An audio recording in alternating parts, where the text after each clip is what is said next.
Good evening. Welcome to Group 1 Study Circle. Factors.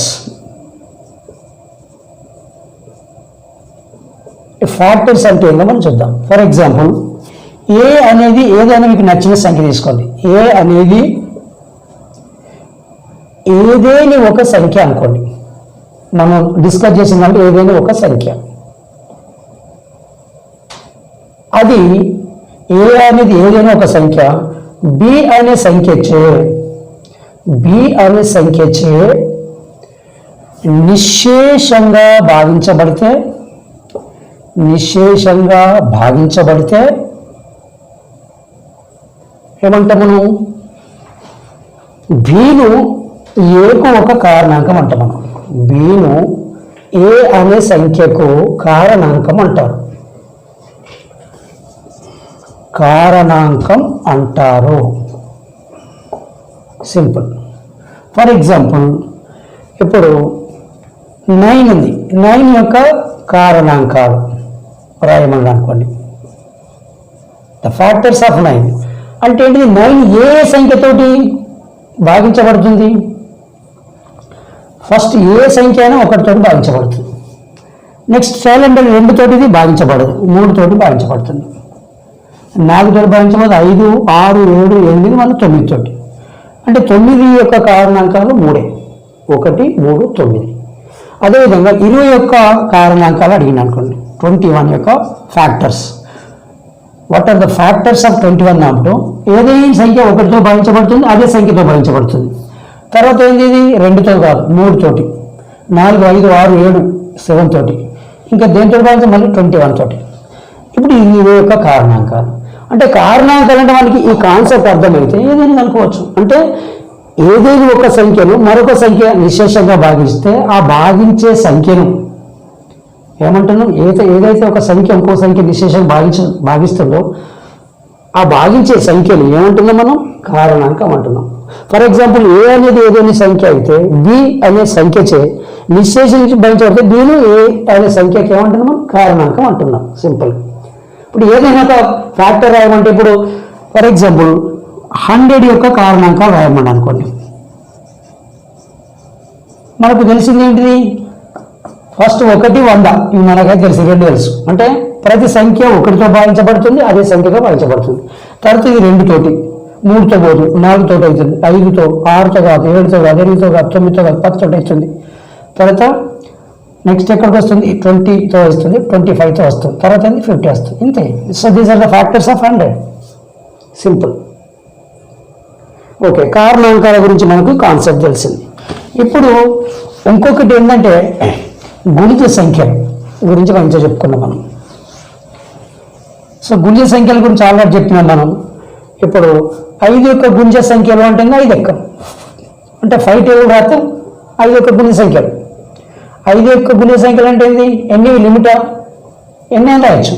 5, 10, 15, 20 అంటే వరుస సహజ సంఖ్యలతో గుణించుకోబడుతున్న టేబుల్ రాస్తున్నాం. 5 టేబుల్ రాస్తే 5 యొక్క గుణిత సంఖ్యలు వస్తాయి. ఇట్లా ఎన్ని రాయొచ్చు? ఎన్ని అయినా రాయొచ్చు.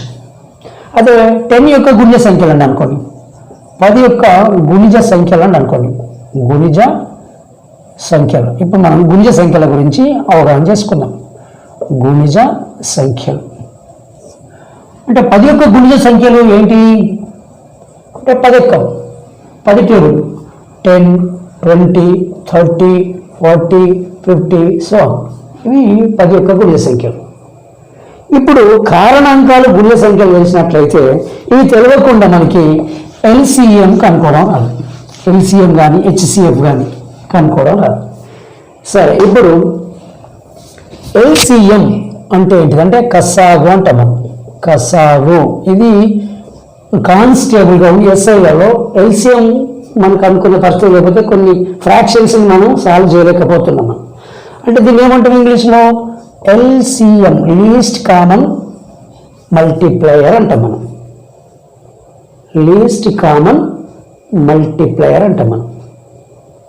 Okay, so least common multiplier అంటే ఏంటిది? ఎల్సిఎం అంటే ఏంటి? కసాగు అంటే కనిష్ట సామాన్య గుణిజం. కనిష్ట సామాన్య గుణిజం. ఫర్ ఎగ్జాంపుల్ 2, 4ల కసాగు ఎంత అని వాడు అడిగింది అనుకోండి. ఫస్ట్ దీని కాన్సెప్ట్ అర్థం చేసుకుందాం మనం. ఇప్పుడు ఏం చేద్దాం, 2 యొక్క గుణిజ సంఖ్యలు రాద్దాం. 2 యొక్క గుణిజ సంఖ్యలు ఎన్ని రాస్తాం, అనంతం ఎన్ని రాయొచ్చు. 2, 4, 6, 8, 10, 12 సో అని రాసుకుంటూ వెళ్తాం మనం.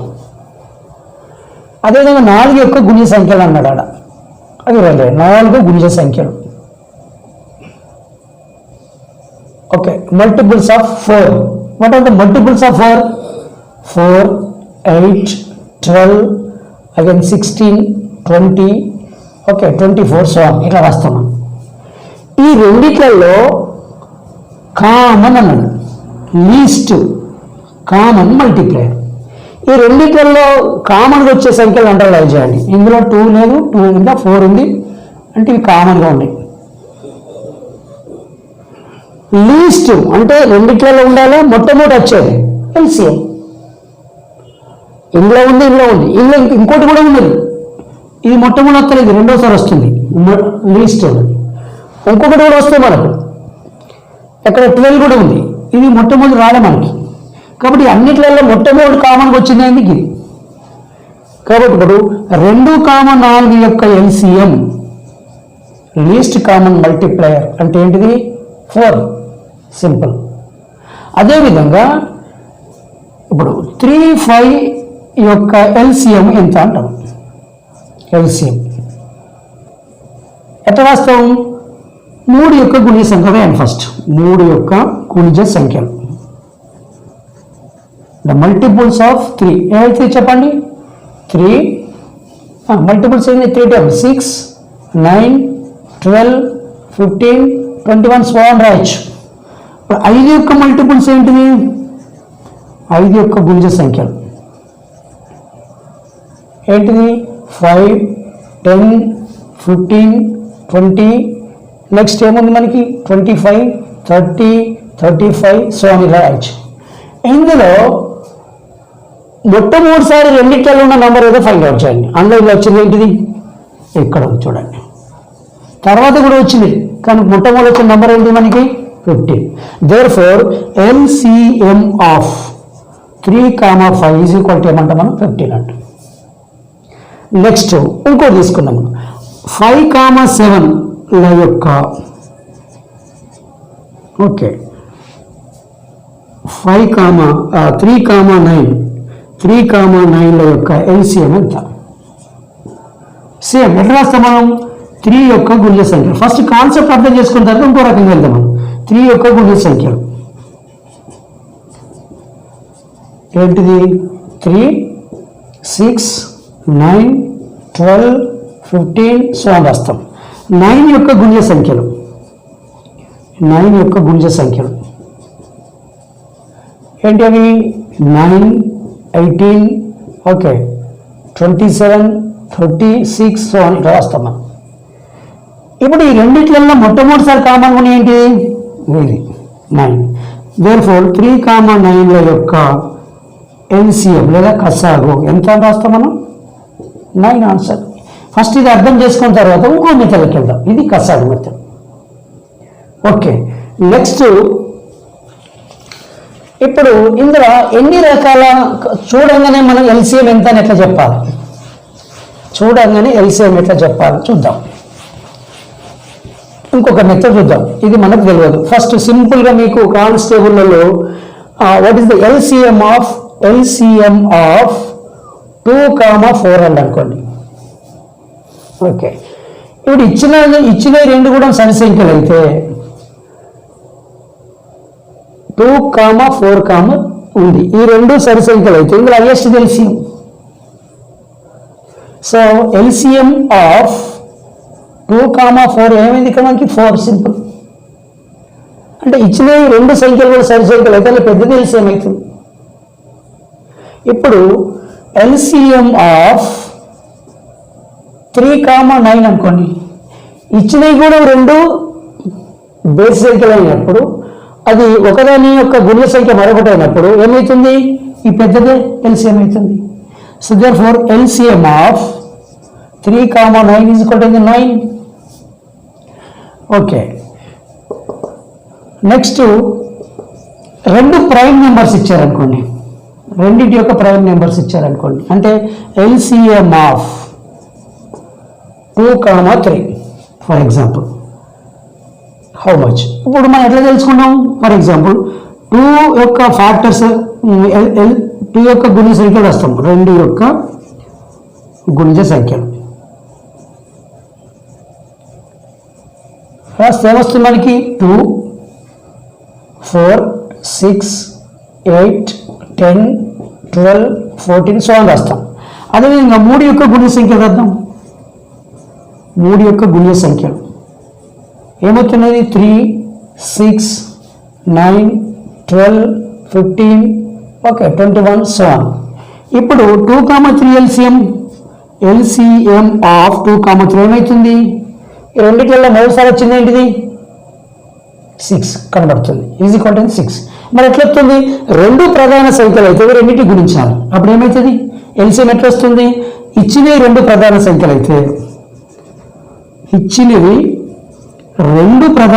అయితే రెండు ప్రధాన సంఖ్యలు అయితే షార్ట్ కట్ ఏంది? వాటి యొక్క లబ్ధం ఎల్సిఎం ఎట్లా కనుక్కుంటాం? ఈజ్ ఈక్వల్ టు వాటి లబ్ధం, అంటే రెండింటిని గుణించాలి సంఖ్యలు. రెండు ప్రధాన సంఖ్యలు 2, 3. ఫర్ ఎగ్జాంపుల్ 5, 7 అనుకోండి, ఎల్సిఎం ఆఫ్. అప్పుడు ఏమవుతుంది? ఇవి రెండు ప్రధాన సంఖ్యలు తెలంగాణ ఎల్సిఎం ఆఫ్ 5, 7 ఎంత? 35. అదేవిధంగా ఎల్సిఎం ఆఫ్ 3, 7 ఇవి రెండు ప్రధాన ప్రైమ్ నెంబర్స్ కాబట్టి ఏమవుతుంది? 21. సో ఈ విధంగానే రెండు సంఖ్యలు ఇచ్చినప్పుడు అవి రెండు ప్రధాన సంఖ్యలు అయితే వాటి మల్టిప్లై చేస్తే ఎల్సిఎం వస్తుంది. ఇట్లా 2 కంటే ఎక్కువ ఇచ్చినప్పుడు మనం ఎట్లా కనుక్కుంటాం మనం? ఓకే, సో ప్రైమ్ ఫ్యాక్టరైజేషన్ మెథడ్లో చేయాలి మనం. ఎట్లా చూద్దాం మనం ఇప్పుడు ఇవి వచ్చిన తర్వాత ఎల్సిఎం ఎంత సులభంగా కనుక్కుందాం చూడండి. రెండు సంఖ్యల కంటే ఎక్కువ సంఖ్యలు ఇచ్చిన అనుకోండి ఏం చేయాలి మనం? ఫస్ట్ రెండు సంఖ్యలను అంటే ప్రధాన సంఖ్యల కారణాంకాల లబ్ధంగా ఎల్సిఎం కనుక్కుంటాం మనం. కసాగు ఎట్లా కనుక్కుంటాం? ఇప్పుడు కసాగును ప్రధాన సంఖ్యల ఏంది? దీని ప్రైమ్ ఫ్యాక్టరైజేషన్ మెథడ్ అంటే ప్రధాన సంఖ్యల కారణాంకాలుగా లబ్ధంగా ఇట్లా వస్తాం మనం. ప్రైమ్ ఫ్యాక్టరైజేషన్ మెథడ్ తోటి మనం ఎల్సిఎం అనుకుంటాం. ఏంటిది ప్రైమ్ ఫ్యాక్టరైజేషన్ మెథడ్ అంటే చూద్దాం మనం. ఫర్ ఎగ్జాంపుల్ 2, 8 ఎల్సిఎం ఎంత? ఎల్సిఎం ఆఫ్ 2, 8 అంటే 8 అని చెప్పచ్చు. ఎందుకు? రెండు కూడా సరి సంఖ్యలు రెండు ఇచ్చినప్పుడు ఏమవుతుంది? అందులో పెద్దదే ఎల్సిఎం అవుతుంది. మరి ఇంకొక మెథడ్ ఏంటి? ఈ 2, 8 ఇలా తీసుకోవాలి. తీసుకొని దీనిలో ఫస్ట్ లీస్ట్ ప్రైమ్ నెంబర్ ఏంటిది? 2. అంటే 2 తోటి ఇందులో డివైడ్ చేయబడుతుంది కదా. 2 1s ఎన్నిసార్లు పోతుంది? ఇది 2 1s 2 అవుతుంది. 8 ఎన్నిసార్లు పోతుంది? ఇది 2 4s అవుతుంది. ఓకే, మళ్ళీ 2తో పోతుంది, మళ్ళీ 2ని తీసుకోవాలి. ఈ 1 పోతుంది కూడా డౌన్ చేసుకోవాలి. 2 2s 4, మళ్ళీ 2తో పోతుంది, దీన్ని డౌన్ చేసుకోవాలి. 2 1s 2. ఈ కింద 1 1 వచ్చేదాకా ఆగండి. ఇప్పుడు ఈ 1 1 పక్క పెట్టి ఇక్కడ ఉన్న అన్నిటి యొక్క లబ్ధంగా రాయాలి, ప్రోడక్ట్ రాయాలి. Therefore LCM of 2, 8 is equal 2 into 2 into 2. ఇదంతా మనకి 8. సింపుల్. ఇది ఒక మెథడ్, సింపుల్ మెథడ్. ఇప్పుడు ఇంకొక మెథడ్ ఎల్సిఎం ఆఫ్ 6, 9, 12 మూడు ఇచ్చాను. ఇప్పుడు ఏం చేయాలి? ఈ మూడింటిలో రాసుకోవాలి. 6, 9, 12. ఇందులో ఏదైనా ఫస్ట్ మనం ఎక్కడికి స్టోర్ చేయాలి? లీస్ట్ ప్రైమ్ నెంబర్కి వెళ్ళి స్టోర్ చేయాలి డివిజన్లో. అది లీస్ట్లో పోతే నెక్స్ట్ దానికి వెళ్ళాలి. ఆ దాంతో కూడా భావించబడకపోతే నెక్స్ట్ దానికి వెళ్ళాలి. ఇందులో 6 2తో పోతుంది, 12తో పోతుంది. ఒకవేళ భావించబడింది 5 డౌన్ చేసుకుంటాం మనం. అంటే 2 3s అవుతుంది. 9 2తో డివైడ్ చేయబడతాయి కాబట్టి 9 డౌన్ చేసుకుంటున్నాం. 2 6 అవుతుంది. మళ్ళీ 2తో పోతుంది, ఈ 3 పోతుంది కాబట్టి డౌన్ చేసుకుంటాం. 9 పోతుంది, డౌన్ చేసుకుంటాం. 2 3s. ఇప్పుడు ఇది 2తో పోదు. 2తో పోతుంది అంటే నెక్స్ట్ ప్రైమ్ నెంబర్ ఏంటిది? 3. మనం ఆల్రెడీ ప్రైమ్ నెంబర్ లిస్ట్ రాసుకున్నాం. నెక్స్ట్ ప్రైమ్ నెంబర్ ఏంటి? 3. అంటే 3 1s 3 3s 3 1s. మళ్ళీ దీంతో పోతుంది 3 తోటి. 3 1 1 1 స్టాప్. అన్ని 1 1 వచ్చిన తర్వాత ఇప్పుడు ఎల్సిఎం ఆఫ్ ఎట్లా అనుకుంటాం? వాటి ప్రైమ్ ఫ్యాక్టర్స్ని మనం మల్టిప్లై చేస్తే వీటి యొక్క ప్రైమ్ ఫ్యాక్టరైజేషన్ ఎల్సిఎం అవుతుంది. ఎల్సిఎం ఆఫ్ ఏంటిది? 6, 9, 12 ఈజ్ ఈక్వల్ టు ఏమొస్తుంది చెప్పండి 3 ఇంటూ 3 ఇంటూ 2 ఇంటూ 2 లేదా ఇట్లా మీది కలిగచ్చు కింద కలిగచ్చు మీ ప్రాబ్లం లేదు 2 2 జా 4 4 3 జా 12 12 3 జా 36 that is the LCM of 6, 9, 12 మీరు ఏది ఇచ్చినా టక్ చేసుకోవచ్చు LCM ఇంకొకటి 5, 15 అండ్ 20 దీని LCM ఎట్లా అనుకుంటాం చెప్పండి LCM ఆఫ్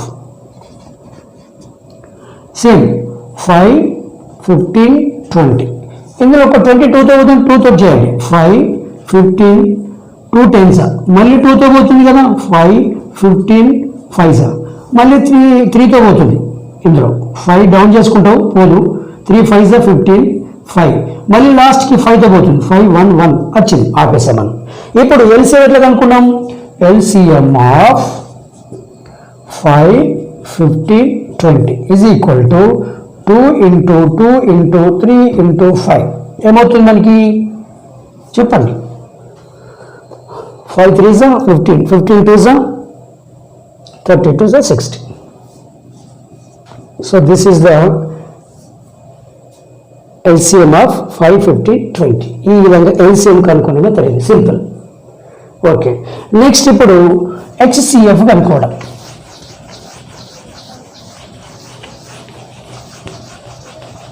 ఇప్పుడు HCF అంటే చూద్దాం హైయెస్ట్ కామన్ ఫ్యాక్టర్ కాన్సెప్ట్ అర్థం చేసుకున్నాం ఫస్ట్ ఈరోజు HCF అంటే ఏంటిది అంటే HCF హైయెస్ట్ కామన్ ఫ్యాక్టర్ అంటే గరిష్ట సామాన్య కారణాంకం లేదా భాజకం అంట మనం గరిష్ట సామాన్య